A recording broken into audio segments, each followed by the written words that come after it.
आणि गाडी पुढे घेतली आणि इंदिरा पाटील म्हणाले, तर तुझं नाव काय? मुली दिनकर चौगले.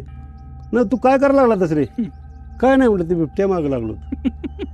अरे असं कधी असतं म्हटलं, का तुला मारायचं आहे काय? तुम्हाला जवळपास किती 11 वेळा हां, नाक चावलं. ते कसं त्यातनं कसं तुम्ही सर्वाइव्ह झालाय, त्यातनं कसं वाचलाय? त्यातनं म्हणजे ते सापा कसं म्हणजे साप चावायला तुम्ही म्हणजे नेमकं करत काय होता की एवढा वेळ नाक चावावं तुम्हाला? तंदनात म्हणजे भूतांचा नाद म्हणजे तुम्ही सांगितले तर भूत आहे की तिथं जाऊन बघायचं कसलं भूत आहे ते. आणि तुम्हाला जे काही शंका वाटते, हां. जे काय तुम्हाला दिसतंय, जे काय तुम्हाला भास होतोय, त्या प्रत्येक प्रश्नाचं उत्तर द्यायचं. जसं मांजर आपल्या घरात नसेल तर उंदरांची संख्या वाढणार, आणि उंदरांची संख्या वाढली तर आपलं अन्नधान्य राहणार नाही. तसं बिबटे या जर निसर्गातून निघून गेलं तर माकडांची, वानरांची संख्या वाढणार. वानरांची आणि माकडांची संख्या वाढली तर आपलं अन्न राहणार नाही. म्हणून बिबट्यांच्याबद्दल आपुलकी निर्माण झाली. अंग लटपटायला लागले, अंग कापायला लागलं, याला धरायचं कसा? लोक म्हणतात हे साप धरतोय म्हणून मी धरायला लागलोय. आणि मग सापाचा संग्रहच करायला चालू केला. मी एका वेळा 300-300, 400 साप आमच्याकडं घरात शिल्लक असायचे. आता हे साप ठेवायची कुठं? आणि लक्षात आलं की ते बिबट्या बसलाय, वरती उठायला तयार नाही तो. त्याला वाटलं मी लपलोय, त्याला माहित नाही त्याचं कान मला दिसतात ते. मग आता मला माहित आहे 10-10 फुटावर मी त्याच्या रेंजमध्ये आहे. एकच उडी मारली की मी संपणार आहे. मी थोडंसं मागं सरकलो. सगळ्या गावात आपा उठली, दिनकर चौगलेचं प्रेत थोडा वेळात येते.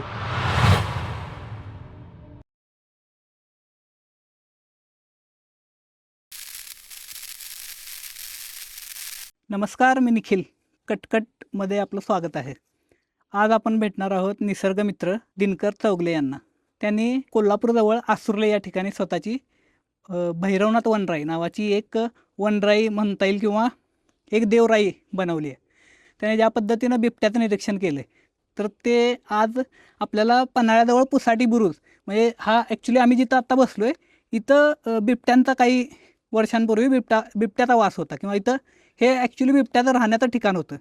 तर ते आम्हाला इथं घेऊन आले. जवळपास आम्ही गेली 1.5 तासभर चालून इथं आलो आहे. त्यांनी कसं अनुभवलं हे सगळं, हे आज आपण त्यांच्याकडून जाणून घेणार आहोत. स्वागत आहे दिनकर मामा. नमस्कार. दिनकर मामा, सुरुवात करताना मला असं विचारायचं आहे की निसर्ग हा तसा तुमच्या दररोजच्या जगण्यातला भाग होता, पण तुम्ही एवढं त्याच्याशी जुळवून कसं घेतलं, किंवा त्याचं निरीक्षण करावं, त्याबद्दल आणखीन जाणून घ्यावं, असं कधीपासून वाटलं? माझं गाव पोर्ले तरपटाणे, तालुका पन्हाळा, जिल्हा कोल्हापूर. आणि मी मूळ शेतकऱ्याचा मुलगा. आणि 7 जण आम्ही बहीण भाऊ असल्या कारणानं आमच्या घरात झोपायलाच जागा नव्हता. त्याच्यामुळे लहानपणापासूनच शेतात छप्पर होतं, छपरात झोपायला जायत होतो. आणि झोपायला गेल्यानंतर हलगी लेझमाचा खेळ असायचा आमच्या इथं शेतात. आणि हलगी लेझमा खेळून झालं की भूक लागायची, आणि भूक लागली की घरात जाऊन काय खायला मिळालंच असं काय गॅरंटी नव्हती. कारण 1972चा दुष्काळ होता, त्यात आमची संख्या जास्त असल्या कारणानं गरिबी फार होती. आणि मग हलगी लेझमानं खेळून झालं की नदीच्या कडेला कुठं मक्याची कणसं कुणी केल्यात का, आंबं कुठं काढायला आल्यात का, किंवा काकड्या कुठं आहेत का, हे बघायला मी रात्रीच जायचं. आणि रात्रीच्या वेळा ती कणसं चुरून आणायची, ती भाजायची, खायची. पोटासाठी अंधाराची भीती कमी व्हायला लागली. अंधाराची भीती कमी झाली? हां, कमी व्हायला लागली, पुरी झाली नाही. जसं इतरांच्या डोक्यात जसं असते प्राण्यांच्या बद्दलची भीती, भूतभूताडकीबद्दलची भीती, तशी घरात माझ्या मनात कुठेतरी त्यात भीती होती. पण योगायोगानं ती हळूहळू नष्ट व्हायला लागली, आणि त्याला तशी कारणं पण झालीत. माझ्या शेजारी एक केरबा हरिदास नावाची व्यक्ती होती. केरबा हरिदास एकदम आडगा माणूस, अजिबात एक शब्द सुद्धा काही शिकलेला नाही, काही नाही. त्याच्या पायावरती अशी शिर फुगलेली होती. सहज लोक म्हणाले, अरे केरबा तुझ्या पायावर नागिन आहे. आणि ज्या माणसाच्या पायावर नागिन असते त्याला साप काय करत नाही. लोक म्हणतात म्हणून केरबाचं मनोधैर्य वाढलं. साप पकडायचं, साप धरायचं, साप मला काय करणार नाही, हा त्याचा ग्रह निर्माण झाला. पण तो काय करायचा, सापाची शिपटी पकडायचा, आणि साप मागं चावायला फिरायच्या अगोदर गरगर गरगर फिरवायचं आणि आपटायचं. आणि आम्ही ती लहान 4थी-5वीला होतो, आणि ते लहानपणी आम्ही बघत होतो. गरगर फिरवून खाली आपटलं, त्या तोंडाकडनं रक्त यायचं, आणि तो साप मरून जायचा. त्याचं बघितलं, आणि हळूहळू आपल्याला पण करता येते का बघूया, पायावर नागिनच पाहिजे असं कुठं काय, आम्ही पण करून बघूया, घ्यायला जमते, आम्हाला का जमत नाही. 4थी-5वीला असताना.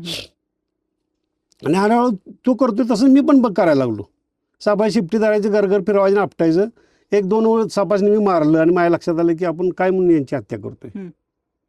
आणि मग ती गावात असं नागपंचमी आले की आमच्या गावात विषय चालायचा, 32 असं साप पकडतात, तसं साप पकडतात, 32 ऐकून माहीत होतं की तिथं 32 ते देवाचं महत्व असल्या कारणानं साप तिथल्या लोकांना काय करत नाही.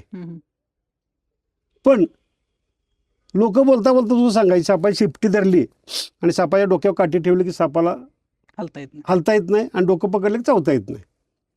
ती टेक्निक मी अवगत करून घेतली 6वी-7वीला असताना. हळूहळू त्यात पारंगत झालो. अगदी 8वी 9वी 10वीला गेलो आणि मग सापाचा संग्रहच करायला चालू केला. मी एका वेळा 300-300 400 साप आमच्याकडं घरात शिल्लक असायचे. आता हे साप ठेवायची कुठं, मग हे पकडायचे कुठं? 300 साप एवढे कधी? आसपास ज्या जिल्ह्यात कोण नव्हतंच ना पकडणार, त्यामुळे आसपासचे लोक घरात पडत. किती सालची गोष्ट आहे? 1977-78ची.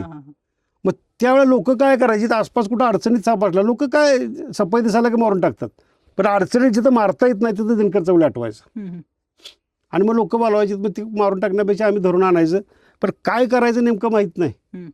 मग तर लोक म्हणतात साप डाव धरतोय, आम्ही पण म्हणाय साप डाव धरीत असेल. आता आम्हाला तरी काय माहिती, डाव धरतोय म्हणजे डूक धरतोय. मग तुम्ही साप पकडून कुठं सोडला किंवा जखमी केला तर तुमच्या पाठीमाने येतंय, मग तुम्हाला ते चावतंय, बदला घेतंय, असं ऐकून माहित होतं.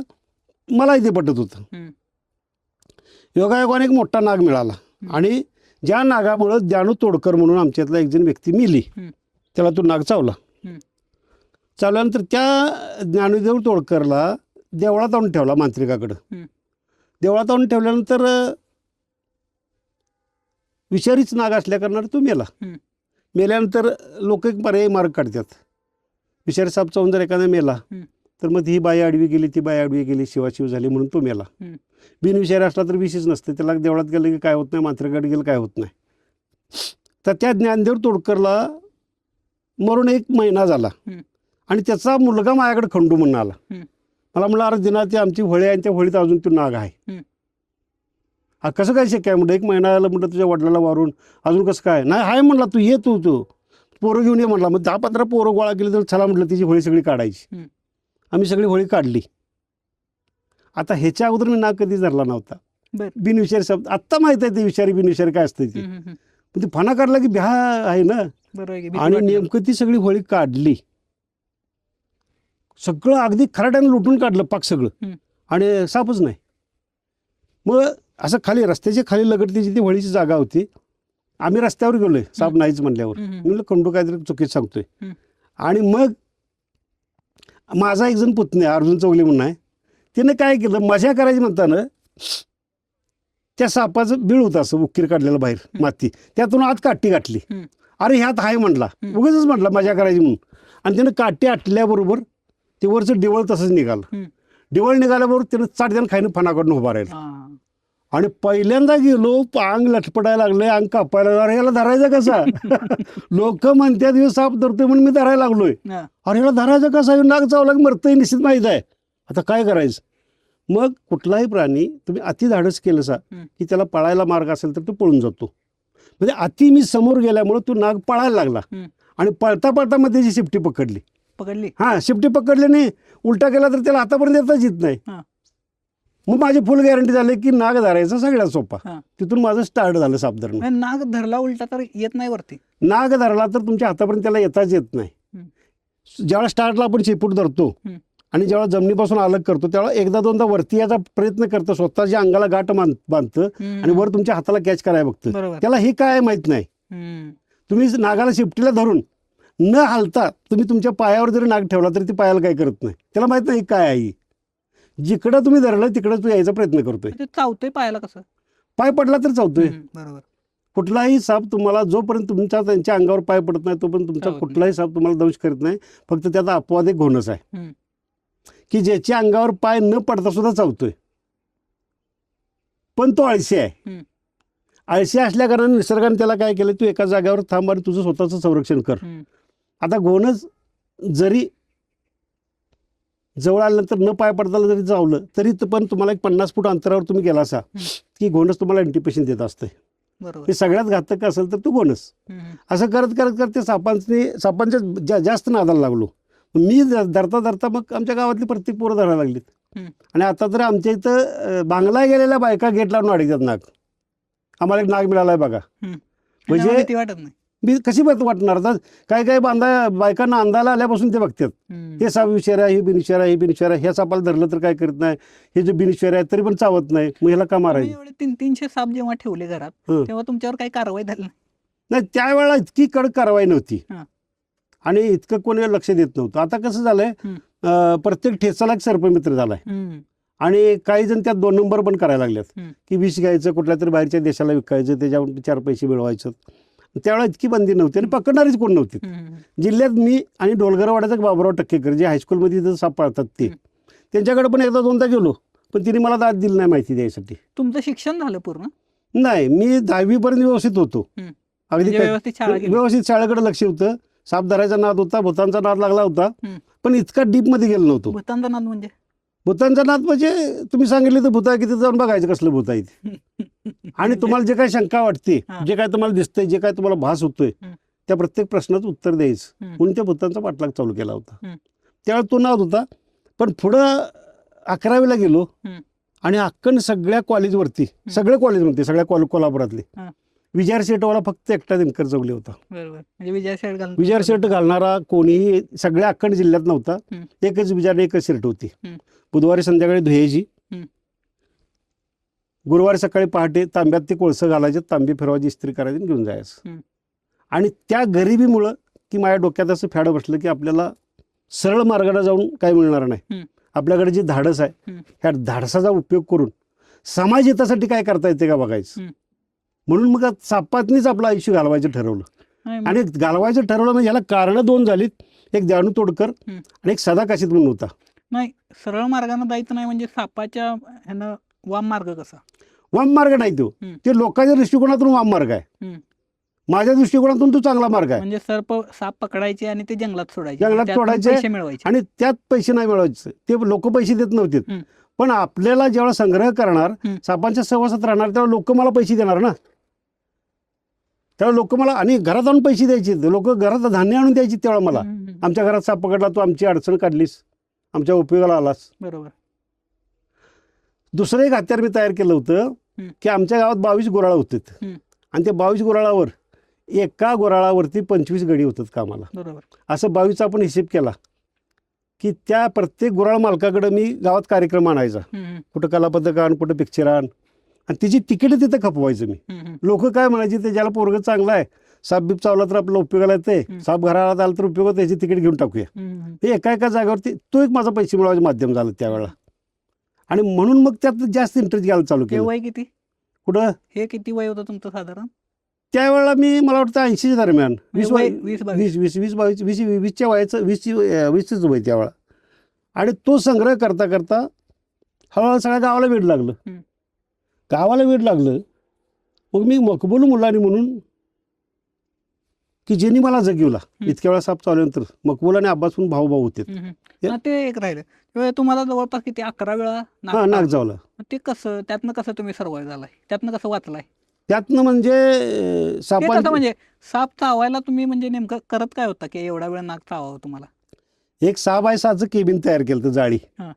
आणि कोल्हापूरला एक आनंद बल म्हणून एक पुण्याचा एक मुलगा आला होता सापांच्या सहवासात राहायला. त्यानं 45 दिवस पुण्याच्या त्या आनंद बलनं 45 दिवस त्या सापांच्या सहवासात राहिला होता.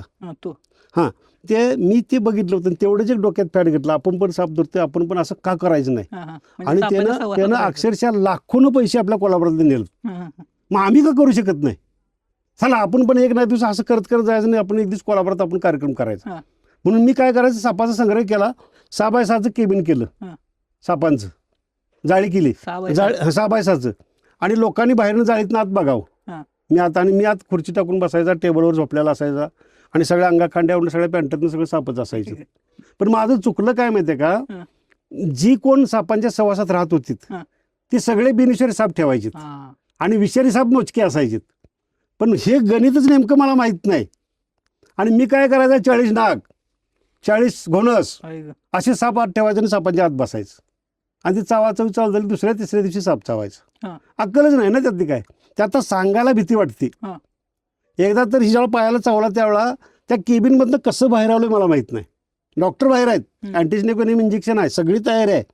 तरी पण केबिनमधनं कसा बाहेर आलो मला माहीत नाही. म्हणजे काय होत होतं तुम्हाला त्रास? लगेच डोळ्यापुढे असं चांदण्या दिसायला लागल्या आणि ह्या शिराच डायरेक्ट शिरतच गेलं वाईट. शिरत गेलं डायरेक्ट नेरोटॉक्सिक जर असेल ना तर डायरेक्ट तुमच्या मेंदूवरती इफेक्ट करतं. बरोबर. त्यातनं कसा बाहेर आलो माहीत नाही. त्याच्यानंतर आमच्या गावची यात्रा गुढीपाडव्याची लय मोठी यात्रा आहे. सगळ्या भागात एक नंबरची यात्रा मोठी गावाची हां. मग पोरल्याची यात्रा गुढीपाडव्याची. पोरल्याची. पहिल्या दिवशी आम्हाला 15,000 रुपये झालं. 50 पैसे तिकीट. म्हणजे 30,000 लोक बघून गेलीत. म्हणजे यात्रा किती मोठी असेल मला सांगा. बरोबर. एक दिवस पार पडला. दुसऱ्या दिवशी सकाळी आमच्यातला गावाचा सरपंच आपलं चेअरमन साखर कारखान्याचा तो बघायला आला म्हणून मला कोणतरी निरोप दिलं. आमच्या अपेक्षा काय होती की आम्हाला आमच्या गावात पोरल्यात एक सरपालय करायचं आहे आणि साखर कारखान्याचे चेअरमन बघायला आला म्हणजे ह्याला जरासं व्यवस्थित दाखवलं तर आम्हाला काहीतरी 4 पैसे दिले आणि आपल्याला सर्पसंग्रह करायला एखादी बिल्डिंग तो आम्हाला काही मदत करेल. म्हणून समोर एक मुलगा होता. त्याला म्हणलं अरे वसंत ते ग्लास घे. त्या ग्लासमध्ये चेअरमनला जरा विष काढून दाखवूया आणि सगळी पब्लिक बंद करा. सगळं पब्लिक बंद केलं आणि मी मागे फिरून वसंतला सांगताना बरोबर एका नागाच्या समोर माझा पाय हल्ला. पॅन्टाच्या बेल बॉटम पॅन्टा पूर्वीच्या पॅन्टाच्या 2 नाग बसलेत की आणि जो खाली पाय हल्ला त्याच्यासमोर त्याचं डोकं होतं. पाय हल्ल्याबरोबर त्याने धरलं लगेच कॅच केला माझा पाय. त्या ज्या क्षणाला चावलं त्या क्षणाला डोळ्यापुढं अंधार. बाहेर गेलो तर जाहिराती छापल्या होत्या सापांच्या संस्थेत असं करणार तसं करणार म्हणून. त्या जाहिरातीत त्या डॉक्टरचं नाव होतं. काही संघ असणारी 4-2 लोकांची नावं होती. ती सगळी घाबरलीत. अरे आता मरणार, आता मेलं तर आमच्यावर येणार. बाहेर डॉक्टरांनी सांगायला लागलो काय काय करायचं. तर त्या डॉक्टरांचा हात थरथर कापायला लागलं. डॉक्टरच्या हातात चाकू मी घेतला आणि पायावर मारून घेतलाय. पायावर असं जखम आहे. चाकू मारलाय तो. चाकू मारून जेवढं पिळून काढता येईल तेवढं ते विष पिळून काढलंय आणि मग दवाखान्यात नेलं. दवाखान्यात नेता नेता कसं तरी किर्लीच्या आसपास गेलो आणि कोमात गेलो. मग काय आमच्याकडं तर आमच्या गावची दुसऱ्या दिवशी यात्रा शिळी यात्रा गुढीपाडवा. जिळ्या यात्रे दिवशीच सगळा प्रकार झाला. आमच्या घरात तरी पाहुणे पण येणार होते. मटणाचं जेवण होतं. घरातल्याने काय सगळं मटण उचलून गाडी नेऊन टाकलं. सगळ्या गावात आपा उठली. दिनकर चौल्याचं प्रीत थोडा वेळात येते संपला म्हणून गेला. मग 2 दिवस झालं. तिसऱ्या दिवशी आईला कोणतरी सांगितलं अरे तुझा पोरगा मरणारच आहे तेव्हा तू तिथं जवळ जा आणि जरा थांब जा तिथं. तू आता गेल्यातच जमाय. पुरं कोमात गेलं होतं. आई आली. आईनं आपलं मांडी दिली. या पोरग्याचा जीव मांडीवर जाऊ दे म्हणून. तासभर बसली, 2 तास बसली, 3 तास बसली. आई म्हटली कुठलं मरते. आईनं आपली मांडी काढली आणि आपली निघून गेली. 7वी दिवशी शुद्धीवर आलो आणि परत सरळ झालो. परत सरळ झाल्यानंतर परत पाठीमाग गेला. परत तेच उद्योग चालू. हे सगळं करताना घरातल्यांचं काय होतं. बाहेर चाबूक घेतला आणि चोपाय चालू केलं आणि घरातून बाहेर काढला. घरातनं बाहेर काढल्याबरोबर आमच्या घराच्या परड्यात चांबारवाडा आणि त्यावेळेला जातीभेद भयानक होता. आणि चांबारवाड्यात गेलं की कुरवाड्याचं पोरगा आमच्यात खाते म्हणून तिथं चांगलं चांगलं खायला घालायचं. म्हणजे मला तिथं अनेक आई बाबा मिळाला आणि माझी वहिनी मिळाल्या आणि बहिणी मला मिळाल्या आणि तिन्ही मला लहानाचा मोठा केला. आणि तिन्ही लहानाचा मोठा केल्या कारणानं आज मला तळापर्यंत ज्ञान मिळायला लागले. समजा त्या घराचा मला आसराच मिळाला नसतं तर मला एवढं ज्ञान मिळालंच नसतं. कारण मी माझ्या पोटासाठी बाप काय सांगतो ते बापाचं ऐकायचे पाळायले असते आणि मी माझ्या घरात गेलो असतो. तोच माझा बाप ज्यावेळेला मी ते बिबट्या पकडला त्यावेळेला लंगुटावर आलाय बिबट्या पकडल्याला आणि पब्लिक येतं भरपूर. कुठली गोष्ट आहे बिबट्या सुरुवातीपासून. बिबट्या ह्यो 85ला इथं पकडलाय मी पन्हाळ्यावर. 85ला पकडल्यानंतर फॉरेस्टला मला नेलं 80ला. ते आपण ते सांगणार त्या मुद्द्याकडे मी येतो. पण नेमकं दरम्यानच्या काळात तुमचं हे वेड सुटून म्हणजे हे जे सापळ्यात तुम्ही बसायचा सापांच्या सहवासात ते सोडून तुम्ही ह्याच्याकडे कधी वळला. म्हणजे वन खात्यात कसं तुमची एंट्री झाली. पेपरला यायला लागलं की दिनकर चौले साप धरतोय. पोरल्यात एवढं संग्रह केलाय सापाचा, असा संग्रह केला तसा संग्रह केलाय.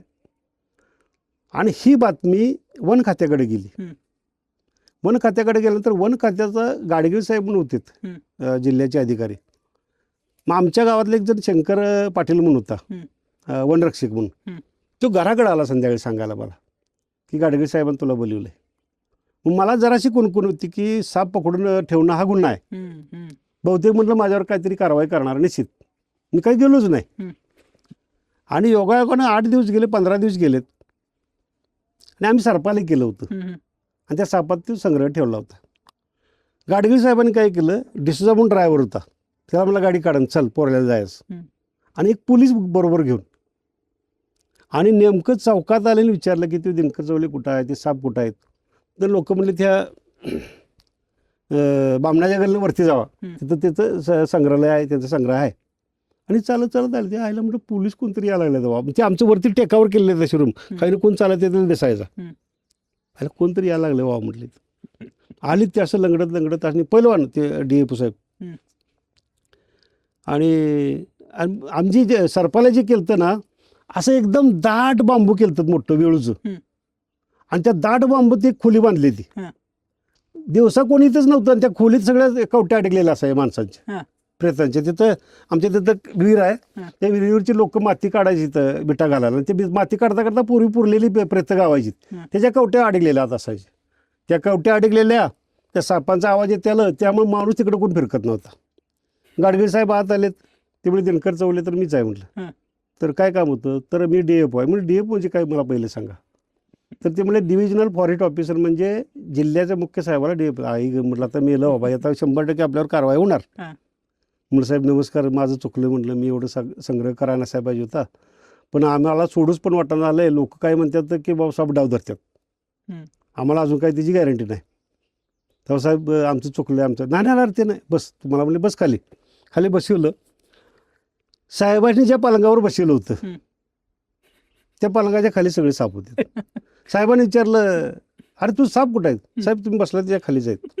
साहेब चाट द्यान उठलं तर निघाले. मला अरे बसा म्हटलं साहेब, ते काय तुम्हाला करत नाहीत. बिस्किटचं डबं पूर्वी हं. वर अशी गोल टोपणं होते, त्याला त्या डब्याला आम्ही होलं मारायचे हं. आणि त्या डब्यात आत ठेवायचं साप आणि ते वरनं टोपणं प्रेस करून बसवायचे. मग एक एक एक एक एक एक नाक काढून आपलं साहेबांनी माहिती द्यायला चालू केली. हं.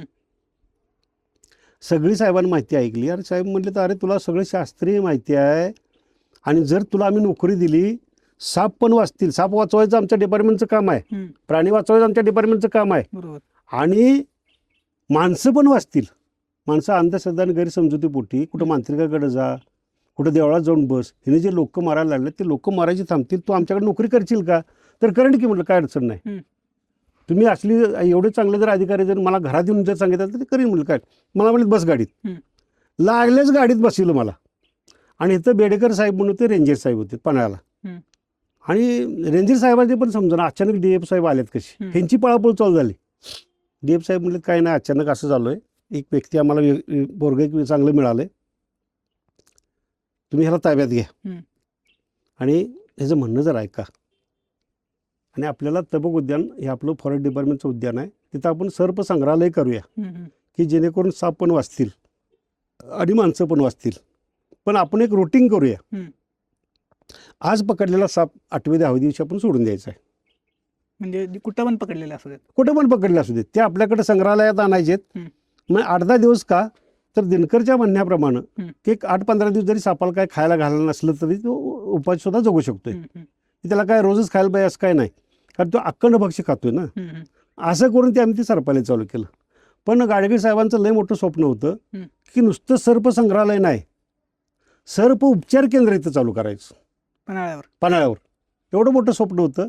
पण ते आपलं बॅड लक असं की साहेब तो पण रिटायर झालेत हं. आणि येणाऱ्या साहेबांनी कोणी तिकडे लक्ष दिलं नाहीत. का दिलं नाहीत, तर कुठल्याही अधिकाऱ्याला कसं असतंय, मंजूर झालेली रक्कम जी आहे हं. ती खर्च करत असताना आयतं पैसे मिळत असतात. हं. मी आता मंजुरीला टाकणार, मग ती मंजुरीने पण माझी बदली होणार आणि तिसराच कोणतरी येऊन खाणार. ते जे तसंच पडलं ते तसंच पडलं. त्याच्यानंतर काय तिकडे कोणी लक्ष दिलं नाही. त्यानंतर त्यांचं माझं पटलं नाही. हं.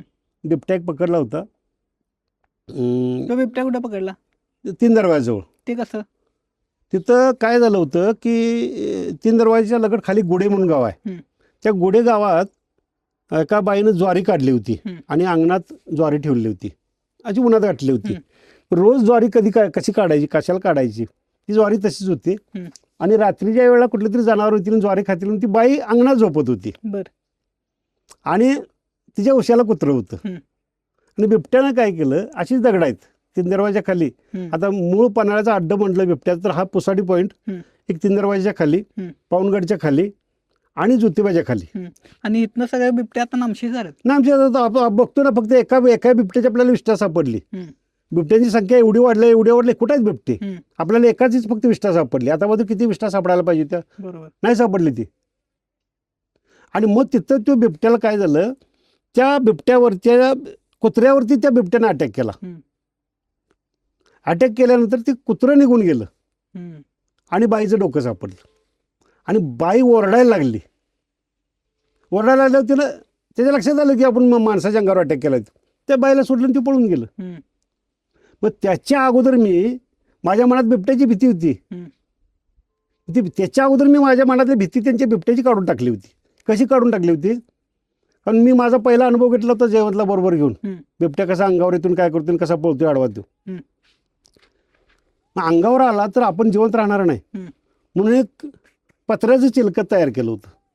ते कसं फॉरेस्ट खात्यानं? नाही फॉरेस्ट खात्यानं म्हणजे साहेबाला सांगून, साहेबांनीच बेडकर साहेब म्हणून देत ते म्हणजे दळकर तुला किती पैसे लागतात घे, तुझ्या डोक्यात जे जे काय प्राण्यांच्या बद्दल करायचं असेल ते तू करू शकतोस, मी तुला पैसे पुरवायचं, तू ते काम करायचं. कोल्हापूरमध्ये कधी सुरुवात झालं म्हणजे माणूस आणि बिबट्या यांचा संघर्ष कधी झाला? कोल्हापूरला 88ला का 89ला काहीतरी पहिला बिबट्या मारला. 85? हां 85ला पहिला बिबट्या मारला. आणि मग त्याच्यानंतर माझ्या डोक्यात यायला लागलं, पन्हाळ्यात तिथं मारल्यानंतर बावड्यात एक मारला. आता बावड्यात तर स्टोरी भयानक आहे ती. आणि मग माझ्या डोक्यात जागृती आली की नाही आपण बिबट्या वाचवायचा आहे. आणि मग पहिलं मी जे घेतलेलं ज्ञान होतं चिलकत करून त्याचा पाठलाग करायचा. आता ह्या पॉईंटला तरी कितीतरी वेळा येऊन गेलोय मी आणि एकटाच असायचो मी. फक्त जिथे जिथे काय चावल लागती तिथे तर फक्त आपण दंगा करायचा. दंगा केला की जरा जागा सोडतोय किंवा त्याच्यानी बघायचं नाही, आपण जरा साईड निघून जायचं. माणसाच्या अंगावर कोणी येत नाही. मुंगीपासून हत्तीपर्यंत सगळ्या प्राण्यांनी जन्मताच निसर्गानं सांगितलंय हे 2 पायावर चालतंय, घातक आहे, बाद आहे, ह्याच्या नादाला लागू नको, तू एकट्याला मारशील, तू 10 येऊन तुला मारून टाकणार आहेत. बरोबर. म्हणून माणसाच्या अंगावरती सहजासहजी कुठला प्राणी येत नाही. हे आता उगाचच भाऊ चाललाय. मी तर काय म्हणतोय, हे बिबटे लोक म्हणतात की नाही, तर असं लोकांनी म्हणायला पाहिजे, अरे ते आपण म्हणत नाही का, अरे मांजर पळालं बघ, अरे तर बिबट्या पळालं बघ, असं सगळ्यांनी म्हणायला पाहिजे. आणि ती पण समरस व्हायला लागल्यात. माणूस आणि बिबट्या म्हणजे जसं एक आजूबाजूला राहायला पाहिजे किंवा असं तसं शक्य आहे का? ते राहू शकतंय. 10 फुटावरून बिबटे बघितलेत मी. आता तबक उद्यानात तुम्ही गेलात ना, तर मी पहिलं माझं बिबट्याची मी चिलकत केलं होतं. मग बिबट्याची भीती कशी गेली तुम्हाला सांगतो. चिलकत म्हणजे काय बनवलेलं? चिलकत म्हणजे पोटाचा एक भाग केलता पत्र्याचा, एवढा चपटा करून मागला एक केलता, मध्ये इलेक्ट्रिक बांधलं होतं. खाली वाकलं की पुढं वाकावं, मागं वाकलं की मागं वाकावं, उभा राहिलं की पुढं ताट. म्हणजे गळा आणि पोट आणि पाठ तेवढी सांभाळायची. हातपाय कुठं काय मारलं तर मारू दे, एखादा हातपाय गेला तर जाऊ दे, पण याचा पाठलाग सोडायचा नाही. आता हे सगळं केलं होतं. मग त्या पानवड्यावर जाऊन बसायचं, रात्रावर बसायचं. ते रात्री जेवून पाणी प्यायला लागलं की इतर प्राणी पित्याला त्यांचा आवाज वेगळा आणि ह्याचा आवाज वेगळा आहे ना. मांसाहारी प्राणी कुठलाही पाणी पित असताना जीवन पाणी पितो. त्या कारणानं रात्री अपरात्री 12च्या दरम्यान तुम्हाला मॅच करताना मोठ्यानं आवाज येतोय की आम्हाला 100% ओळखायची, तर बिबट्या आलाय. आणि त्यावेळेला लाईट तिकडं मारायची नाही, लाईट माझ्या चेहऱ्याकडे मारायची, मी कोण आहे बघ, असा करून त्यांचा परिचय करून घेतला होता. कुठलाही प्राणी जेव्हा आपल्या चेहऱ्याकडे बघतो ना, त्यावेळेला त्याला ओळखते तुम्ही काय करायला आलाय. त्या चेहऱ्याच्या ॲक्टिव्हिटीजवरून त्यांनी समजते ते. आणि मग रात्रीच्या वेळेला त्या सरपालायचं काम बघितलं तुम्ही. मग त्या सापाशनी बेडक्या खायला आणून द्यायच्या. ती पावसाळ्यावर मिळेल ते बेडक्यासाठी तिथं दराजदिंडी म्हणून एक झरा आहे आणि त्या तबकवण्याच्या लगड एक ओघळ, त्या ओघळात एक मी झरा खणला होता. जरासं ओल लागायला गेलं, झरा खणला. आता ते मुजलेला आहे, पण त्यावेळेला मी जिवंत पाणी ठेवत होतो. वर मुरलेलं सगळ्या बंगल्याचं पाणी तिथं खाली मुरून येत होतं. आणि रात्रीच्या वेळा अंधार पडलं की काय होतं, त्या पाण्याच्या कडेला बसलेले बेडके आहेत ना, ते डोळ्यावर बॅटरी मारायची. मी त्याची पुढचं काही दिसत नाही. 4 जण बेडकी पकडायची आणि कॅन मीठ टाकायची. अशा बेडक्या पकडायची, सापात नेऊन घालायचं. ही माझा रोजचा दिनक्रम होता. आणि संध्याकाळी 7:30 वाजता मी ती कॅन घेतलं आणि बेडक्या पकडायसाठी त्या तबकउद्यानाच्या गेटपर्यंत आलो. गेटपर्यंत आल्यानंतर दिवसभर इथं वास काही नाही. आत्ता घाण वास कुठून यायला लागला. मग मला शंका आली की 100% इथे बिबट्या कुठं आहे. आता आपण बघायला पाहिजे. मग खाली दरी मोठी, खाली दरीत बॅटरी मारून बघितली सगळी, एकदम अशी घसारत खालीपर्यंत काहीच नाही. वरती एकदम काढा, ती नरबचा बंगला आहे तिथं तरी चढायला शक्यच नाही. मग बिबट्या हाय कुठं, वास येतोय कुठनं. मग मला शंका काय आली, त्या गेटजवळ आम्ही एक पाईप घातली आहे. म्हणजे वास आली म्हणजे कुठल्या तरी प्राण्याला मारून टाकले बिबट्यानं. नाही, मारलेलं नाही. जे कुठल्या तरी प्राण्याला मारलेलं जे मांस खाल्लेलं असतं ना, त्याच्या अंगाला चिकटलेलं असतंय. त्याच्यामुळे त्याचा वास तुमच्या जवळ जरी तो गेला तरी मेलेल्या प्रेतासारखाच वास येणार बिबट्या. त्याला सिस्टीम आहे सगळी. पायाला अशी थुकी, जसं तुम्ही मांजर बघताय की नाही, थुकी लावून सगळं पुसतंय बघा, चेहरा तेवढा साफ करते. पण आसपास जे लागलेला जे आहे की नाही, ती घाण तशीच राहते ती, आणि ती माशापेक्षा त्याच्या अंगावर बसतात ते. खाली बघितलं, वरती बघितलं, कुठंच काही दिसेना. म्हणलं पॉस कशाच येतोय. आणि वरती बॅटरी मारून मी अशी हळूच खाली बॅटरी घेतली. 8-10 फूट अंतरावर फक्त 2 कान दिसायला मला. ते पण नुसतं कान फिरवित होतास. आणि लक्षात आलं की ते बिबट्या बसलाय. ती वरती उठायला तयार नाही तो. त्याला वाटलं मी लपलोय. त्याला माहित नाही त्याचं कान मला दिसतात ते. मग आता मला माहित आहे 10-10 फुटावर मी त्याच्या रेंजमध्ये आहे. एकच उडी मारली की मी संपणार आहे. मी थोडंसं मागं सरकलो.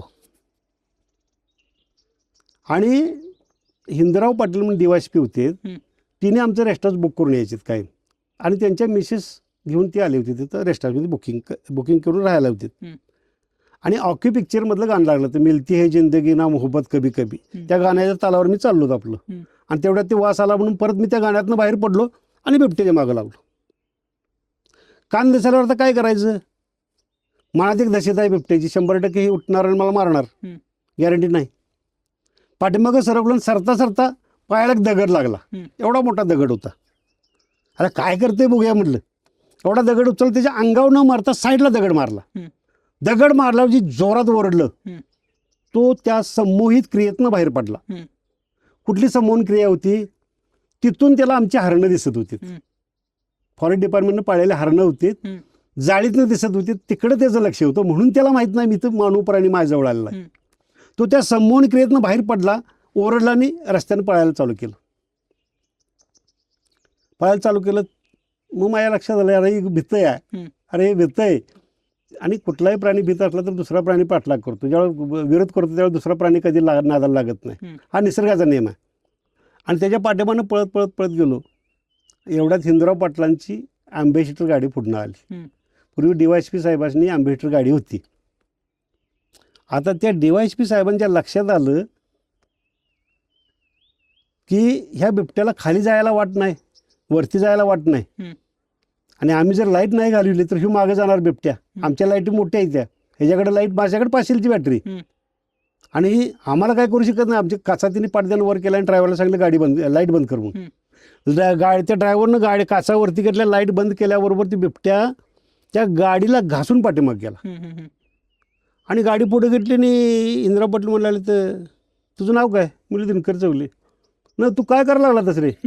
काय नाही म्हटलं, ते बिबट्या मागं लागलो होतं. अरे असं कधी असतं म्हटलं, का तुला मारायचं आहे का. नाही साहेब म्हटलं, दुसरे लोक काय म्हणतात तिकडे मी कधीच लक्ष देत नाही. ह्यो किती भितोय, किती घाबरतोय ते मला बघायचं आहे. बरं शानायच म्हटलं, पाठीमागे ये, आल्यास रेस्ट हाऊसमध्ये ये. बरोबर येतो होतो म्हटलं. आणल्या बेडक्या धरून ते आम्ही आपल्या सापाईने घातल्याने हिंदराव पाटलाच्याकडे गेलो. तर मिसेसला त्यांच्या बोलवून घेऊन ओळख करून द्यायला लागले, हे पोरगा असं आहे आणि इतकं विचित्र आहे. माझ्यासमोर आता घडलेला प्रकार आहे. आणि हिंदराव पाटलांची विचारायला चालू केली. रात्री 1 वाजेपर्यंत गप्पा मार, तुला कसं ज्ञान आलं सांग, तुझं वय किती आणि तू करतोयस काय.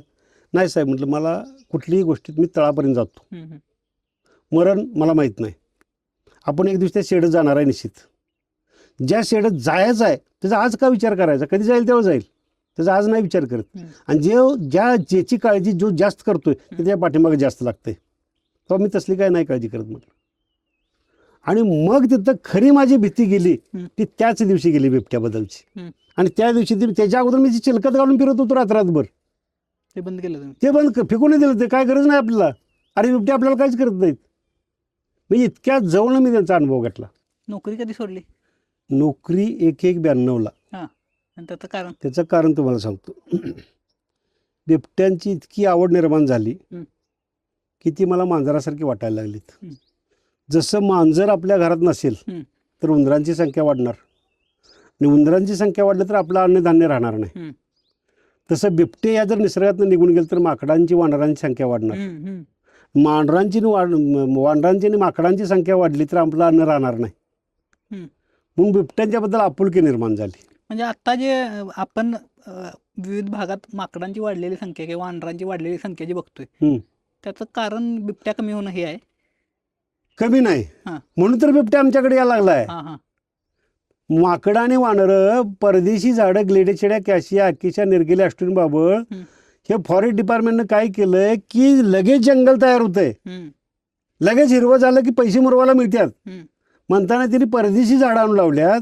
आणि परदेशी झाडाच्या खाली तुम्हाला किडा मुंगी सुद्धा राहत नाही. पण ती माकडं आणि वानरं खाणार काय? त्यांचं अन्नच राहिलं नाही. म्हणून ती पिकात यायला लागलीत.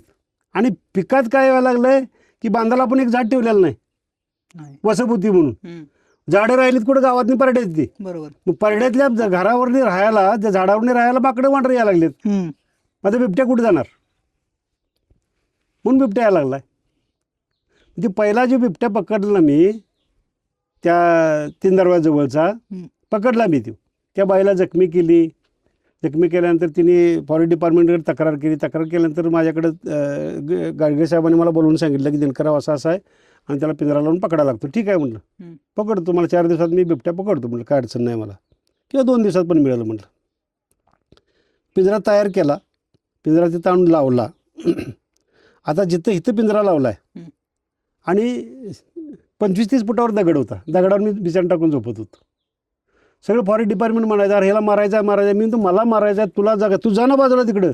माने म्हणून एक वनरक्षक होता बरोबर, आणि बसाबा म्हणून एक वन कर्मचारी होता. मग एक बेडकर साहेबांनी ती 2 जण माझ्या जोडल्या दिली होती.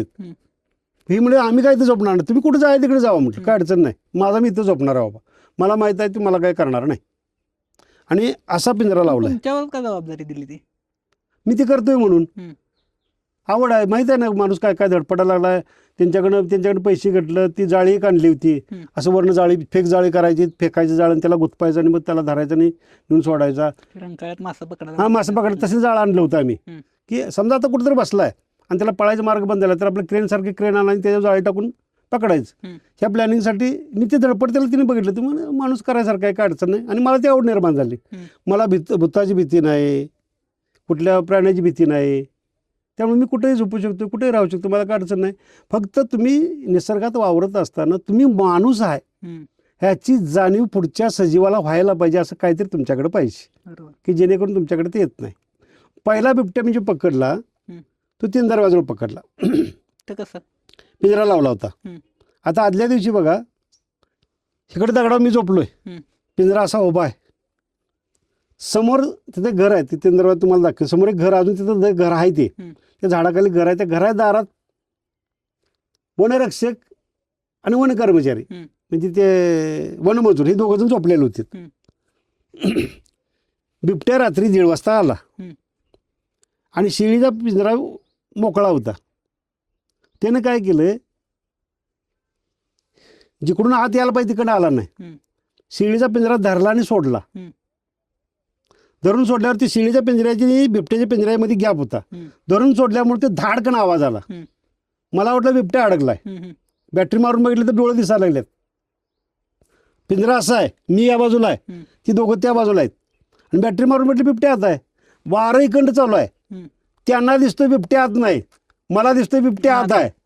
आणि तिने तिकडनं वरडायला चालू केलं, अरे मरशील मरशील मरशील. मला काहीच ऐकवलं नाही. आणि फार पिंजऱ्याच्या जवळ मी आलो आणि बघतो तरी पिंजऱ्याच्या पलीकडे बिबट्या आहे. त्याने मला बघितलं, वरती दगडाच्या वर जात, त्याला मला दिसायला. ते म्हणलं जाऊन बसतोय आता काय आज रात्रभर परत येणार नाही म्हणलं जवळ. आणि आलाच नाही रात्रभर. दुसऱ्या दिवशी सकाळी जाऊन बेडेकर साहेबांनी भेटतो. म्हणजे साहेब रात्री असं झालं आणि शिर्डीचा एक पाय खाल्लाय. मला म्हणले दिनकर, पोलीस 2-3 संघ घे आणि अजिबात तिकडे लोकांनी कोणाला सोडू नकोस. आणि पिंजरा तू काय कर, झाडाच्या फांद्या बिंद्या तोड सगळ्या आणि पिंजरा झाकून घे. पिंजरा सगळा झाकून घेतला. परत झोपलो तिथं संध्याकाळी. आणि संध्याकाळी बरोबर 11:30-12 दरम्यान आल्यानंतर मी एक आयडिया केली होती, कारण माझ्या मनात थोडीशी अजून भीती होती बिबट्याबद्दलची. हे जे स्लायडिंगचा दरवाजा आहे खाली पडणारा, त्याला काड्यापिटीचं जे आपण काडी जे असं वडतोय की नाही, ती पट्टी आहे की नाही, ती पट्टी चिकटवली ती कडून.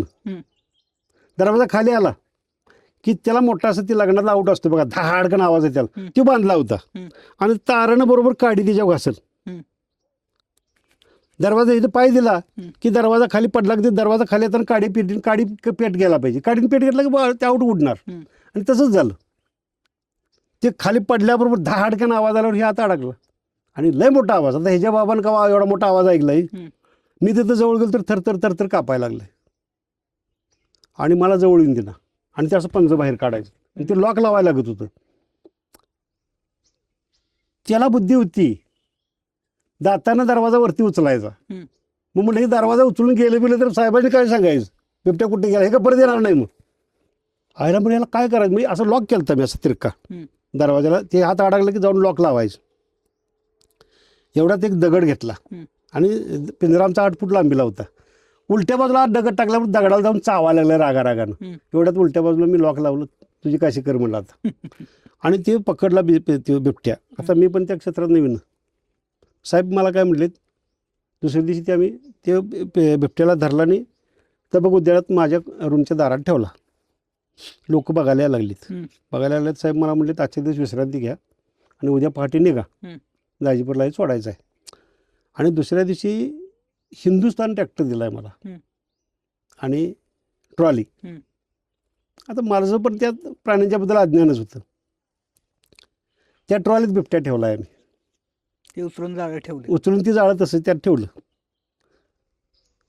बिबट्याच्या पिंजऱ्याच्या वर मी जमकाना हातरला आणि त्याच्यावर झोपलोय. दाजीपुरा जाईपर्यंत का त्याला कडून आतगोल मला मारता येत नव्हतं. त्यानं ओळखली की बाबा हे आपलं काय करत नाही. आणि दाजीपुरात राधानगरीत गेलो. राधानगरीत 2 पोलीस बंदुका घेऊन. म्हणून काय करायला तरी, तर बिबट्या सोडायला आम्हाला ऑर्डर काढली आहे. ही कशाला, ही बंदूक कशाला.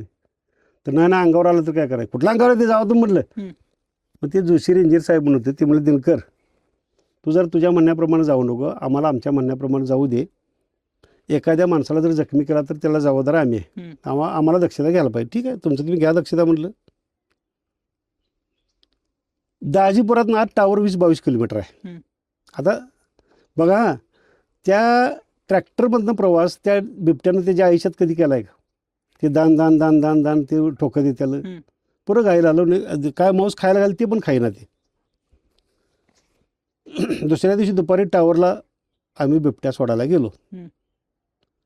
सोडायला गेल्यानंतर त्यांची तैनात बघितली सगळी मी.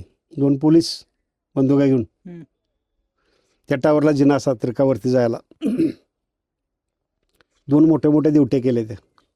मी हे कशाला नाही आमच्या अंगावर आलं. त्या कुठल्या अंगावर येते मला ठेवा बाजूला तिकडे ते. नाही नाही तू गप. ते जोशी साहेब म्हणते त्याला तेवढं वर घ्या रे, त्याला वर घ्या, त्याला सोड नका खाली. मला कोण खाली सोडे ना तिकडं पिंजऱ्याजवळ. चला चला म्हटलं, चला वर. त्यांच्यासंग वर जाऊन वर जाऊन बसलो. काय करायचं करा जाऊ म्हटलं. टावरच्या खाली ट्रॉली लावली, त्या दरवाजाला वालं लावलं आणि वरती वाढायला सिस्टीम केली. दिवट्या पिटवून जिनेच्या लगड 2 माणसं उभा केल्यात, बंदूक घेऊन असं एकाने दोघांनी धरले. तर त्या पोलिसला जाऊन विचारलं, बरं ही बंदूक तुझ्याकडं आहे, काढतोच कावायची आहेत, तुला गॅरंटी आहे का उडतील. तीच तर शंका आहे म्हटला. अरे मग तू बंदूक कशाला घेऊन आला आहे, अरे अंगावर आलं तुझं नाही करतोच उडलं तर, तुझं काढतोच कधी तुला गॅरंटी आहे का. नाही ठीक आहे म्हटलं, तुमचं काय करायचं नाटक करा जाऊ तिकडं. ते सोडला बिबट्या तिथं. हां सोडताना तुम्हाला नाटक सांगतो की. त्याला दोरी लावली, दरवाजानं वर वाढायचा, वर दरवाजा वडताना तिने ते मोठा आऊट इथं मी लावलेलं ते तिने परत 2 टाकलं तिथं खाली लावून. आणि 10 मिनटं झालीत, 15 मिनटं झालीत, 20 मिनटं झालीत, बिबट्या बाहेर पडायला तयार नाही. मुलं साहेब सोडा खाली ती दोरी, त्याला खाली घेतो मी दरवाजा तोंडाला, मग दार वाडा. नाही नाही तू खाली जायचं नाहीस, तू खाली जायचं नाहीस, बघतो आमचं आम्ही काय करायचं, तुला काहीतरी करील. काय नाही करीत म्हटलं, मला सांगा जरा, मी जाऊन बघतो तिथं. ऐकनात ती. शेवटी त्याने धुडकावून 4-5व्या पाऊंडीवरनं खाली उडी मारली मी आणि डायरेक्ट पिंजऱ्याकडे गेलो. तोपर्यंत तिने खाडकन दरवाजा खाली सोडून दिला. बघतो तर जनावरं कशी आजारी पडल्यावर थरथर कापतात की नाही असं थरथर कापत होतं. एकतर 100-150 किलोमीटरचा प्रवास ट्रॅक्टरमधनं, त्यात तुमचं मोठं आऊट. त्यामुळे ते इतकं घाबरलं होतं, अंगावरून हात फिरवला तरी तिनं काही केलं नाही आणि त्याला दरवाजा तोंडाला घेतला. त्या पिंजऱ्याच्या वर उभा राहिलोय मी आणि हाताने दरवाजा, सगळी बोंबडत होते टावरवरनं. ह्याला मारायचा याला. अरे मला गॅरंटी आहे तुम्हाला काय करीत नाही, तुम्ही जरा गप बसा की. 4 फूट उंचीचा दरवाजा हे आहे, पिंजरा आहे, त्याच्यावरून दरवाजा वरती घेतला, बिबट्याची तिथनं बाहेर पडला, 1 किलोमीटर पण मागं बघितलं नव्हतं. असं एवढं पुढे गेला एवढ्या पुढे निघून गेला. म्हणजे आणि किती घाबरलेला असेल. 4थी 5वी दिवशी मला निरोप आला, दिनकरराव तुम्ही सोन्याला बिबट्या गव्याने मारलाय. अरे म्हटलं आमचाच कशावरनं? तर तुम्ही जो बिबट्या आणला होता त्याला इथं नाकाजवळ जखम झाली होती सळीची, ती जखम मी बघितली. एका फॉरेस्टरनं नाव न सांगता नाव न सांगायला नाही म्हटलं माझं, पण बिबट्यात तोच मारलाय. आणि मग साहेबा माझ्या लक्षात आलं की जो प्राणी जिथं वाढलाय तिथंच वाढायला पाहिजे. म्हणजे तो पन्हाळ्याचा बिबट्या हम्म. त्याच्या आईनं काय शिकवलंय? माकडं कशी मारायची, वांढरं कशी मारायची आणि कशी खायची, किंवा वासरं मारायची, शेरड्या मारायच्या आणि खायचं. आता त्या बिबट्याला माहीत आहे का तिथं इथल्या बिबट्याला तिथं गवे आहेत ते? गव्याच्या त्या वासराला मारायला गेला आणि सगळा ग्रुप आला त्याला चिंध्या करून ठेवल्या त्या बिबट्याच्या. तुम्ही तुमच्या वयाच्या ठराविक वेळेपर्यंत शिकारी केली, मग तुम्ही शिकारीकडे कसा वळला? मग त्याला काय इतिहास होता? शिकार ही माझा प्रांतच नव्हता. कारण मी लहानपणापासून पहिल्यांदा कुत्र्यावर प्रेम करतो, नंतर सापावर प्रेम करायला लागलो, घरातल्या बैलांच्यावर प्रेम करायला लागलो, म्हशींच्यावर प्रेम करायला लागलो. पण निसर्गाच्या अनाबाका मी सांगत असताना माझी बायको राजश्री म्हणून होती, ती ग्रॅज्युएशन झालेली. माझं शिक्षण 12व्या वर्षाला एक विषय सुटलेला. पण तिचा भाऊ फॉरेस्टर असल्यामुळं आमचं लग्न जमलं. मुलगीच कोण द्यायला तयार नव्हतं. म्हणजे तुम्ही फॉरेस्ट डिपार्टमेंटमध्ये होता त्यामुळं हे सापाच्या नादाला लागते, कुठे बिबट्याच्या नादाला लागते, याला कोण द्यायचं, हे राहतोय का नाही कोणास ठाऊक.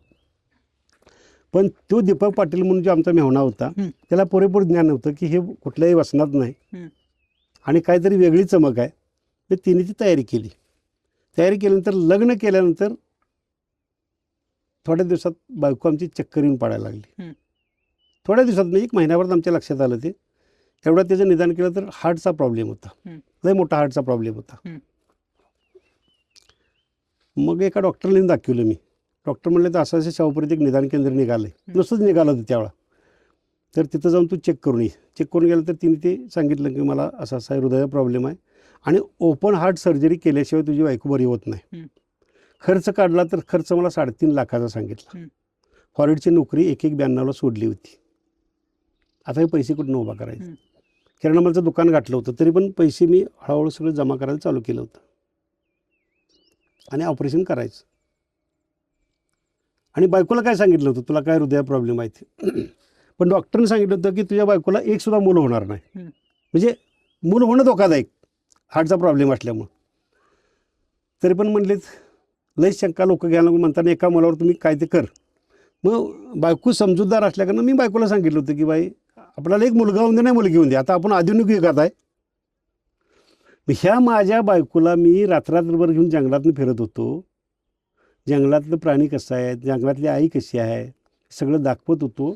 आणि ज्या भागात आपण आता चालत आलो की नाही, इकडला भाग एक दिवस पेटला दुपारी 4 वाजता. बायको माझी माझ्याबरोबरच आहे आणि फोन आला की रेडघाटीचं जंगल पेटले म्हणजे हे लक्ष्मीकुरणातलं, खाली लक्ष्मीकुरण म्हणतात त्याला. आणि बायकोला म्हटलं चल निसर्ग कसा आहे तुला दाखवू चल. आणि बायकोला दाखवायला गेलो तिथं आणि भयानक मोठा जाळ होता आणि गर गर गर गर पक्षी फिरत होता. मला माहिती आहे काही सेकंदात ते जाळात पडणार आहे. काही सेकंदात त्यानं खाली जाळात उडी मारली. फॉरेस्ट खात्याची 25-30 लोक होती, पण कुणाच्याही लक्षात आलं नाही की ती जाळात पक्षी का पडलाय तो. पण माझ्या लक्षात आलं. बायकोला म्हटलं तो कारण नसताना पडलेला नाही, 100% ती आई आहे, त्या आईची पिल्ली तिथं आहेत, तुला बघायचं असलं तर 5 मिनटं थांब म्हटलं.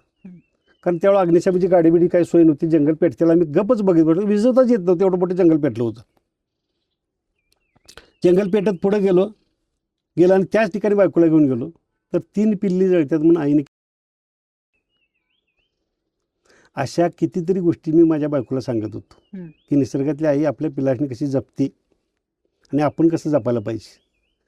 आणि हे सगळं करत असताना पोरग्याला माझ्या संडास लागलं. ती डिलिव्हरी झाली दुसऱ्या मुलात. आता दुसऱ्या मुलाला जेव्हा डिलिव्हरीला तिला नेली त्यावेळी मी काय केलं, 7व्या महिन्यातच तिला घेऊन जावं म्हटलं सासऱ्याला. ते कारण ही जाणार मारणार निश्चित, कारण डॉक्टरने मला तसं भ्यास घातलं तर आता ऑपरेशन तर करता येत नाही. आणि तिनं काय केलं की मी रागावल्यावर तिनं कट करायचा प्रयत्न केला. डॉक्टरने सांगितलं की तुमची कागदं बघून तुम्हाला कट करता येत नाही, आता धोका फार आहे, मूल कट करता येत नाही. आणि त्यातून मग आता म्हटलं हे मरणार निश्चित. 7व्या महिन्यातच सासऱ्याला सांगितलं तिकडे ध्यान माझा मी दुकान सांभाळतो म्हणून. CPR डिलिव्हरीला नेली. सासू मला सांगायला लागली नंतर, डॉक्टर अक्षरशः कात्र्या टाकून पळालीत, संपली म्हणून.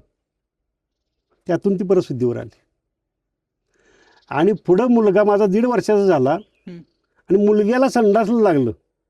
बायको मला काय म्हटली की मुलग्याला संडास लागल्याने डॉक्टरकडे घेऊन जायला पाहिजे. मी म्हटलं आज दुधाची बिलं आहेत किराणामालच्या दुकानाची आणि आज वसुली असते म्हटलं, तू पुढं घेऊन चल, दुपारी मी येतो म्हटलं दवाखान्यात. बायको दवाखान्यात गेली मुलग्याला घेऊन. तो दवाखाना जिना चढून वर जायला लागत होतं. जिना चढून वरती गेली आणि बायको माझी कोलॅप्सून पडली. कोलॅप्सून पडल्यानंतर त्या डॉक्टरने चेक केलं आणि ज्यावेळेस चेक केलं त्यावेळेस त्या डॉक्टरने हार्टबीटचा आवाज जरा विचित्र वाटायला लागला. डॉक्टरने म्हणले तुमचं काय निदान झालं आहे, काय तुमच्या छातीत दुखतं आहे, काय तुम्हाला BP वाढतो आहे, काय धाप लागतो आहे का. डॉक्टरने असं विचारायला प्रश्न विचारायला चालू केला. बायकोने सांगितलं होय अशी ही लक्षणं माझी सगळी आहेत. मग कागदं कुठं आहेत. तर ती म्हणली उद्या तुम्हाला दाखवतो कागद. दुसऱ्या दिवशी बायको माझी कागदं घेऊन गेली आणि मग डॉक्टरने सांगितलं की तुम्हाला लय मोठा हार्टचा प्रॉब्लेम आहे. आणि ते सांगितल्याबरोबर बाईनं काय केलं आमच्या बायकोनं, ती रमणमळ्यात राहत होती. आता ती जिथं राहत होती तिथं एका शेजारच्या बाईनं नवरा दारुडा पिंडकाय म्हणताना आत्महत्या केली होती. आणि त्या बाईची 2 मुलं भीक मागतेली हिनं बघितली होती. निसर्गातल्या आया पिल्यांच्यासाठी भरतेला हिनं बघितले होते. आणि ह्या बाईनं 10/9/93 शिवाजी पुलावरनं खाली 2 मुला. आणि जे शॉक बसला मला, निसर्गाच्या पर्यावरणाचा मी अनाभाका सांगतोय म्हणून माझ्या कुटुंबाचं वाट लागली. मी जर निसर्गातल्या आईची ओळख जर हिला करून दिली नसती तर हिने एवढं डोक्यात घेतलं नसतं. आणि त्या दिवसापासून मग शिकारी करायला लागलो. काय नाही, निसर्गाची जेवढी बरबादी करता येईल तेवढी करायची. पण साहेब नाही, निसर्ग ज्या वेळा बरबाद होत असतो त्यावेळेला तुम्हाला निसर्ग इंटिमेशन देत असतोय की तुम्ही वाईट काम करताय, वाईट काम करताय, वाईट काम करताय. त्यावेळेला तुम्ही ऐकून निसर्गाला साथ दिली पाहिजे. निसर्गाच्या उलटं तुम्ही जर जायचा प्रयत्न केला तर तुमच्या परिसरात तुमच्या आसपास जर कोण शिकारी असेल तर त्या शिकार करणाऱ्याची शिकार कशी होते हे प्रत्येकाच्या डोळ्यात देखत घडलेल्या घटना आहेत त्या. पण माझ्या डोळ्यावर दूर होता. माझ्या कुटुंबाची वाट लागली आहे, मी पण निसर्गाची वाट लावणार. आणि नंतर बंदूक हातात न घेता डुकराचे बॉम्ब तयार करायला लागलो आम्ही. डुकरं मारायला लागलो. आणि त्यावेळेला फॉरेस्ट डिपार्टमेंट मला चांगलं म्हणत होतं कारण मटण मिळत होतं ना. दिवसाला 60-60 हजार रुपये मटण विकलं. दिनकर चौले एकमेव शिकारी असा असेल की उसात डुकरं आहेत, उकरायला लागल्यात, ऊस मोडायला लागल्यात. डुकराच्या फऱ्याला बंदूक लावेपर्यंत डुकराला माहीत नाही माणूस जवळ आला. पूर्वी अंगावरचे कपडे काढायचे, चिखलात लोळायचं, अंगावरचा टोटल वास घालवायचा आणि रांगत जायचं. मी पण डुकरच आहे. आणि धाडकन आवाज आला की सगळे डुकरं पडायचे, एक डुकरात मरून पडायचं. हे कष्ट जास्त वाटायला लागलं. आणि ते स्फोटक करायचं आणि स्फोटक खायला घातलं की ती शिकार आयती व्हायला लागली. स्फोटकानं मारायला लागलो. जिलेटिन नाही, एक पोटॅश म्हणून एक केमिकल आहे, पावडर आहे. ही पेटणार आणि पेटायला मदत करणार. म्हणून मी प्रत्येकाला सांगतोय की जंगलाची पेटायला कारणीभूत काय असेल तर ते डुकराचं बॉम्ब आहेत. ते पहिले डुकराचं बॉम्ब घालणारी जंगलात ती पहिले बंद करा, ती तर जंगल पेटाची थांबतील. मग मी ते डुकराचं बॉम्ब घालायला चालू केलं. दुसऱ्या दिवशी सकाळी जायचं, घरातून बाहेर पडलं की घारी फिरायला लागले की समजायचं डुक्कर मेलेलं आहे. आणि एक डुक्कर मेलं की आमचं 4-5 हजार रुपयाची मिळकत झाली. ग्रुप तयार केला आम्ही. फॉरेस्ट डिपार्टमेंटची पण लोक यायची मटण खायसाठी. एक दिवस सकाळी बाहेर पडलो. आदाम चोपटे म्हणून एक पोरगं होतं संघ.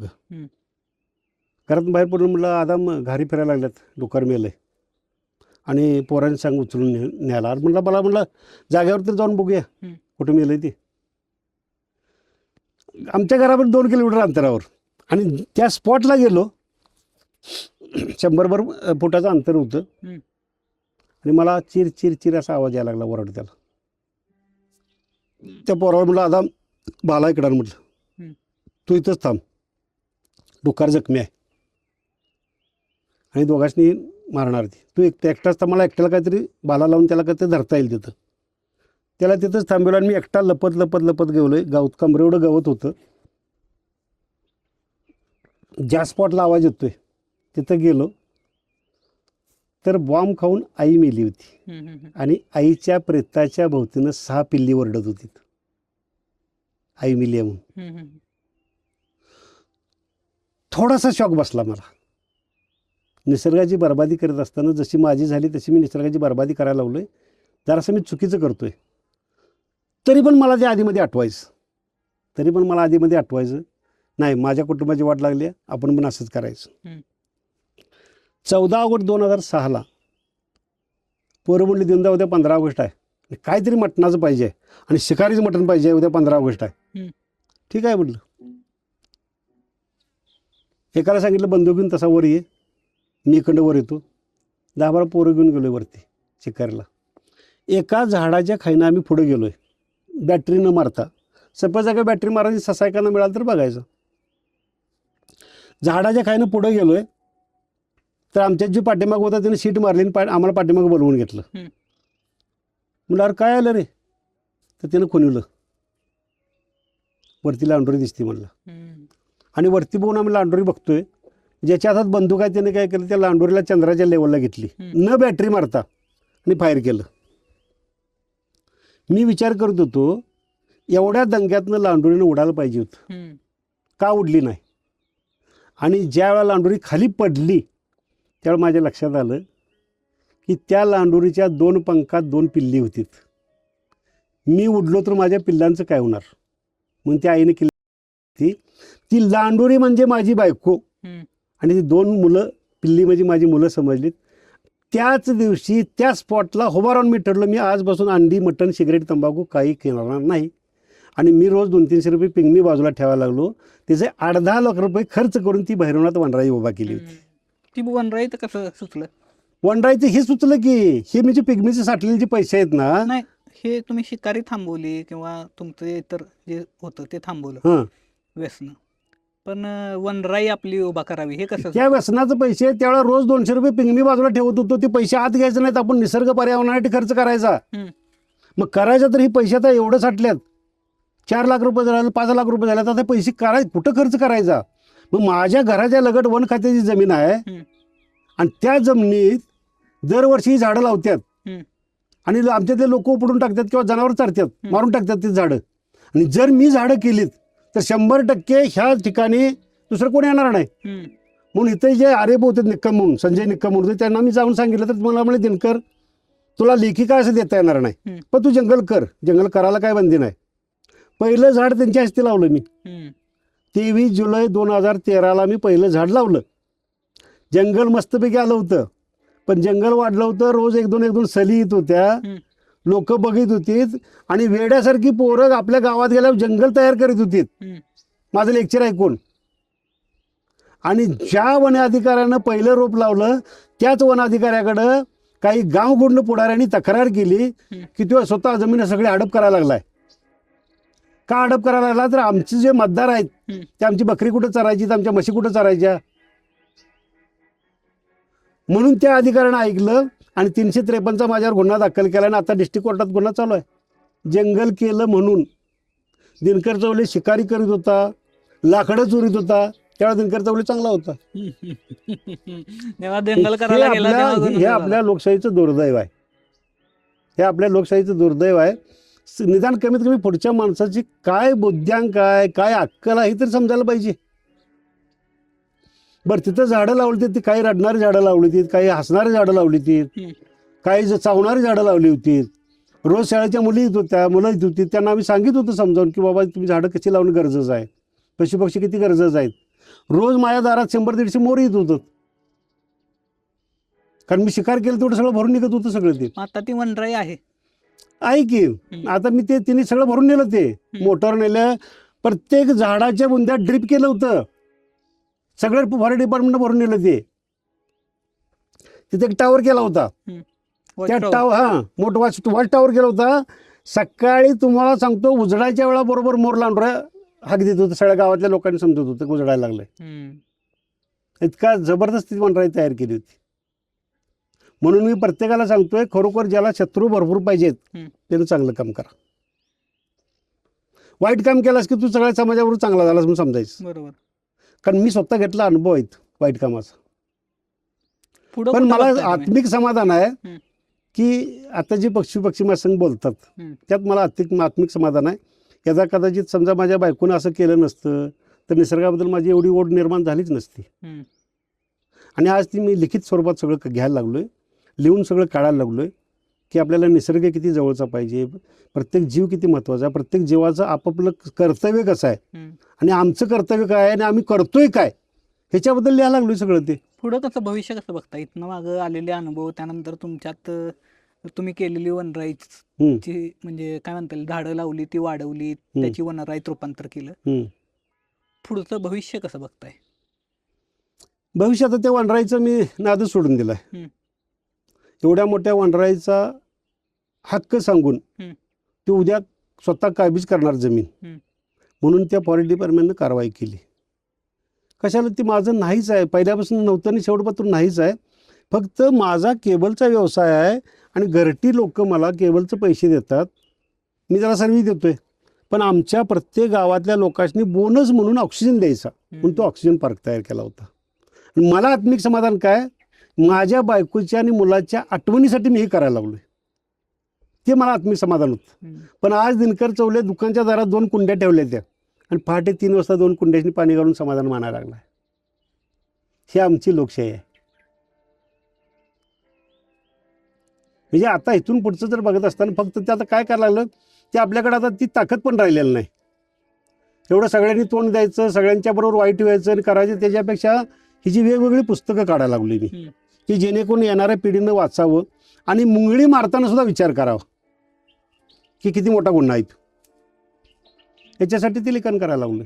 आता गावोगावी किंवा शहर सोडून जवळच्या भागात जे काही फार्म हाऊसेसचं हौदोस चालू आहे ते आणि प्राणी संघर्ष हे पण आपण बघतोय, त्याकडे कसं बघताय तुम्ही? खरं तर की जे आता आपण आवाज ऐकतोय आता किती मोठा आवाज आहे, आता नॉलेज सिटी काढली आहे. खरं तर पन्हाळ्याचं मुख्य बिबट्यांचं बसायचं ठिकाण कुठलं असेल तर पुसाडी पॉईंट आहे. त्या पुसाडी पॉईंटला जिथं बिबटे बसतात तिथं वरच्या बाजूला त्याच्या आसपास आपण इथे चर्चा करायला लागलो की बिबटे आपल्याला आपल्या पन्हाळ्याच्या परिसरात खाली पिकात का जायला लागलेत ते. तर आता जो आपण आवाज ऐकायला लागला, इतका मोठा जर आवाज होत असेल तर एखादी जर आई असेल, तिची जर मुलं असतील तर ती आई अशा परिसरात थांबणार आहे का? किंवा तुम्ही जसं म्हणताय तसं फार्म हाऊस तुमचं झालं, फार्म हाऊस झालं की यांचा नाईट क्लब आला, नाईट क्लब आला की दारू आली, दारू आला की स्पीकर आला, आवाज आला, रात्रभर तुम्ही जर तिथं जर दंगा करायला लागला तर त्या वन्य प्राणी कुठे जाणार आहेत? किंवा काही ठिकाणी आता वराती निघतात किंवा यात्रा असते, यात्रेच्या ठिकाणी सुद्धा काही तारनाळे वरती सोडतात, काही शार्पी लावतात, काही ती लेझर लावतात.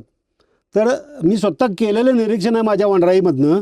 मी रात्रभर जाऊन माझ्या टावरवरती बसायचा, आमच्या गावात जर जत्रा बित्रा असली तर, आणि ज्यावेळेस शार्पी वरती लावतात, ज्यावेळेस वर पडती लाईट, त्यावेळेला वटवाघळ हा निशाचर प्राणी आहे, निशाचर प्राणी आहे.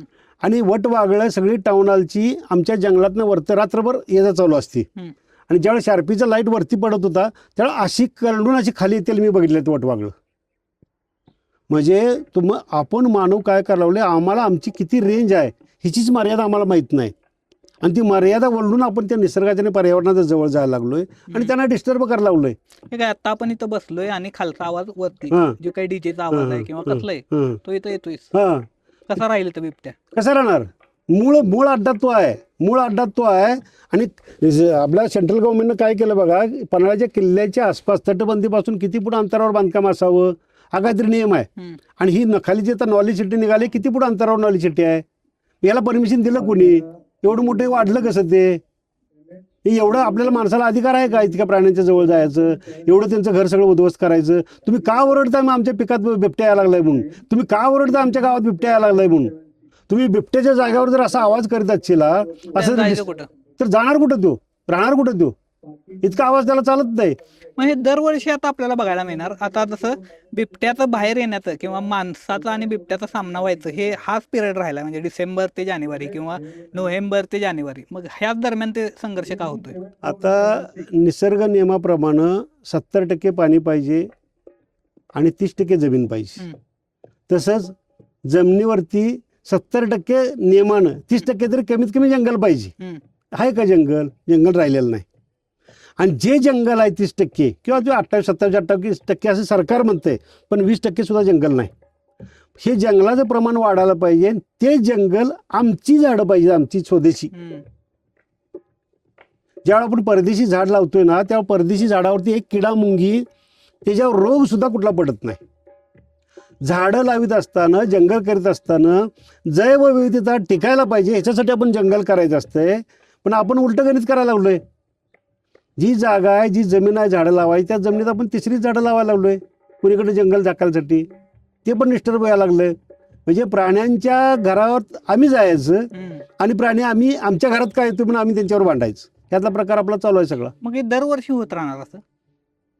नाही, आत्ता अजून सुद्धा चान्स आहे की सरकारनं काय करावं की जे काय तुमचं जंगल आहे त्यातलं दरवर्षी 1-2% जंगल पहिलं निकामी करावं, परदेशी झाडं, आणि तिथं आपली देशी झाडं लावावीत.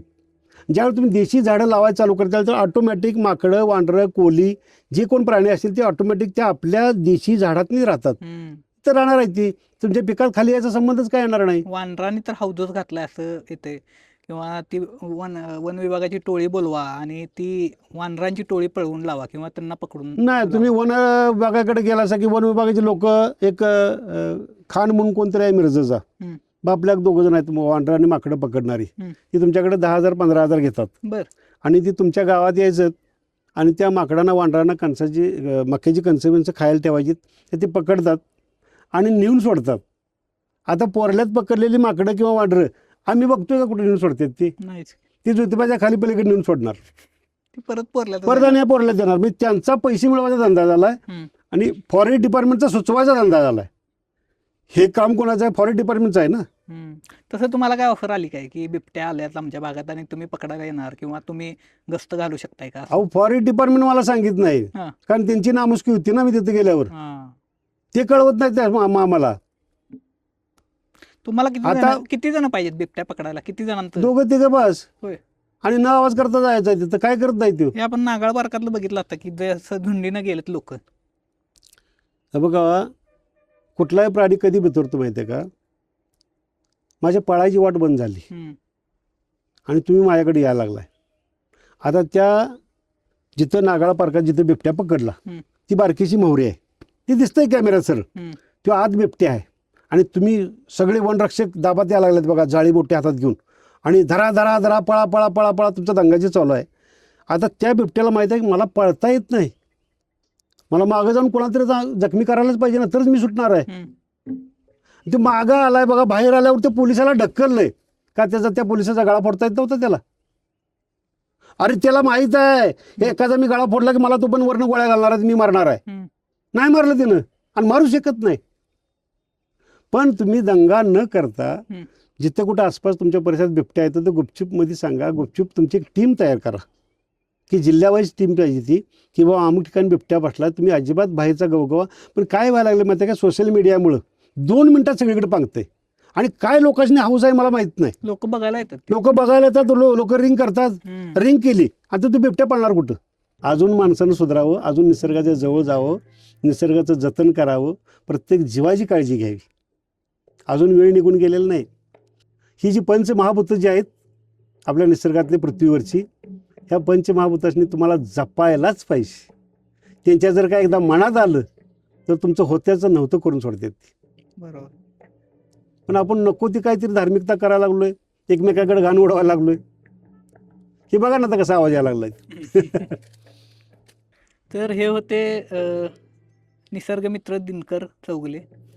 त्यांचा एकंदरीत अनुभव अगदी वन विभागात काम केलेलं असू दे, स्वतः केलेले शिकारी असू देत, किंवा त्यानंतर परत अशी एक शिकार ज्यातून त्यांच्यात झालेले किंवा मनात झालेलं त्यांचं झालेलं परिवर्तन, अशा बऱ्याचशा गोष्टी त्यांच्याकडं बघून आपल्याला लक्षात येतात किंवा त्यांच्या संवादातून आपल्याला लक्षात येतात. दुसरी एक मला सगळ्यात महत्त्वाची गोष्ट वाटली की स्वतः एक माणूस जेव्हा वनराई उभा करतोय आणि ते म्हणतात की जेव्हा मी अशी काही कामं करत होतो की त्यातून मला सपोर्ट होता, पण मी निसर्गाला वाचवायचं किंवा त्याचं जतन करायचं अशा संदर्भानं जेव्हा काम करायला लागलो, तर तेव्हा मला वेगळे अडथळे किंवा अडचणी निर्माण झाल्या.